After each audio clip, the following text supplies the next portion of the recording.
Այս օրերին հաճախ է քննարկվում, այդ թվում ինձ են հարցեր ուղղվում եւ այսպես օդում կախված խոսակցություններ կան, որոնց առանցքը հետեւյալն է, թե ինչ կլինի կամ միևնույն է ոչինչ չի լինի, եթե կրիպտոակտիվներով ծառայություն մատուցողները կամ դրանով զբաղվողները շարունակեն դա իրականացնել առանց լիցենզիայի, իրականում գայթակղությունը բավականին մեծ է շրջանցել օրենքը եւ հաճախ հարցնում են նաեւ իսկ ինչ կլինի որ եթե դա հայտնաբերվի կամ ինչպես պետք է հայտնաբերվի։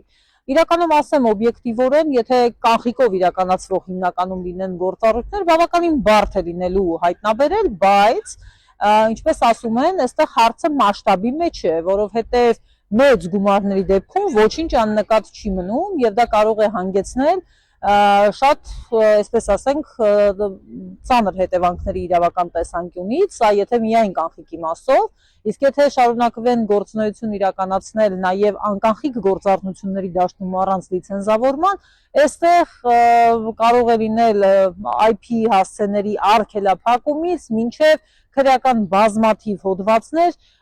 ինչպիսին է առանց լիցենզիայի լիցենզավորված գործունեություն իրականացնելը, խարդախության հանցակազմ, փողերի լվացում եւ այլն ահռելի մեծ պատժաչափերով, տուգանքներով եւ ազատազրկման շատ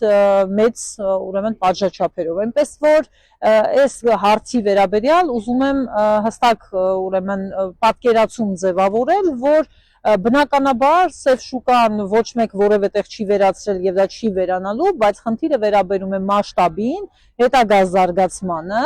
եւ այն վտանգներին, որոնք կամ ռիսկերին, որոնք այդպիսի գործունեություն իրականացնողները կամ ցանկություն ունեցողները կամ մտադրություն